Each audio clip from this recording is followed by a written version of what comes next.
Hey everyone, Mark the Movie Man here. Welcome to the final cut. And yeah, we've got one for you today from some familiar names, starring some familiar folks here on the show. Yes, we are looking at Gush.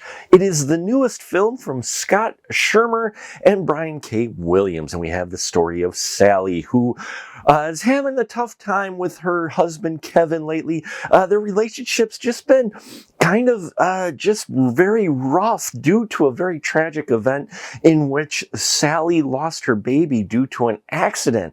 Add upon that the pressure Sally is getting from her agent to write another book, and she decides to take a break, go to a remote cabin and try to get the inspiration to write again, as well as just take some time off from the husband and try to work things out. Well, while she's at this cabin, she is visited by a muse, and suddenly she can write again, but the muse also is asking for some attention herself, which pulls Sally in another direction. And to add things further, her distance from Kevin is weighing on Kevin, and it causes a major issue between these two, with her distance away and him also dealing with the fact that they've lost a child. And we see how all of this culminates in a very dark but interesting exploration into loss, coping, and just relationships in general in Gush.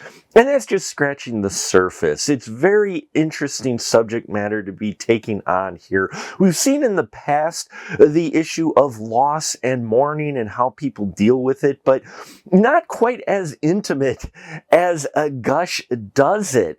We have very few actors in here. You have Sally, who's played brilliantly by Ellie Church. We haven't seen her on camera for a little while, and she is back playing this very heavy, deep role in which, Sally's a woman who, she's creative, but she's lost, a child, and that is very traumatic on someone, and trying to get back into, life and living is very difficult, and you feel that with Sally, and you also feel her being pulled by the muse. Here, the muse, who is played wonderfully by Alyss Winkler, she inspires Sally, but also the muse is taking energy from Sally and a bit of a distraction as well. So, it's an interesting dynamic between these two of exactly the give and take that is happening going on. And speaking of giving and taking, her husband, who is played by Jason Crowe in probably one of the most serious roles we have seen Jason in the films of his that we have watched, as Kevin, as the husband, seeing him and how he's poorly handling things as well, but yet also still feels for Sally.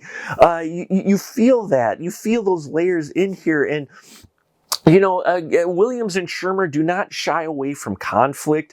They do not shy away from a bit surreal visuals going on. And they definitely do not shy away from the sexual attraction between characters and the subject matter as well.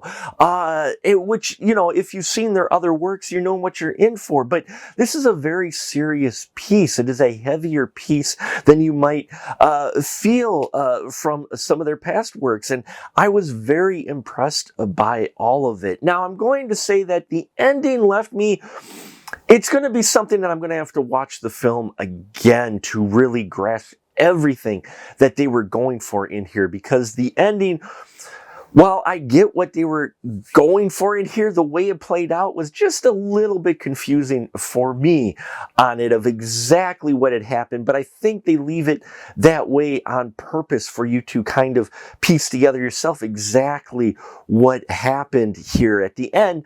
But at the same time, it made you think about the entire movie as this plays out. So yeah, I mean, it's really well crafted and directed. They keep it intimate. You're close. All the camera shots in that of the people are up close and personal, are medium and close-up shots. You can see what's going on, but you rarely get like a really wide shot. They really keep you with these characters like you're standing next to them. And that gives you another connection and also adds to another layer of the emotions that are going on within the scenes. So yeah, Gush was a surprise material for me from these two talented individuals. And it's not going to necessarily be for everyone, but the fact that they're taking on such a heavy subject, something that we don't see quite handled in this way, and taking it in an interesting direction, I think really makes Gush one that you should check out, if nothing else, for the different way of covering a very serious topic. Yeah, I was impressed quite a bit by it, and I think you will be too, especially if you are fans of anybody who is in this film. You'll be very surprised by everybody really putting in solid, heavy performances. So there you have it, Gush. If you've seen Gush, let me know what you think. I highly recommend it. Try to catch it where you can. Put as much information as I can down below. Like, subscribe, bells and whistles, and all that here. Thank you for your support. Support indie cinema and help us get to 5,000 subscribers before the end of the year. We can only do that with your help. And until next time, remember, keep that ticket stub.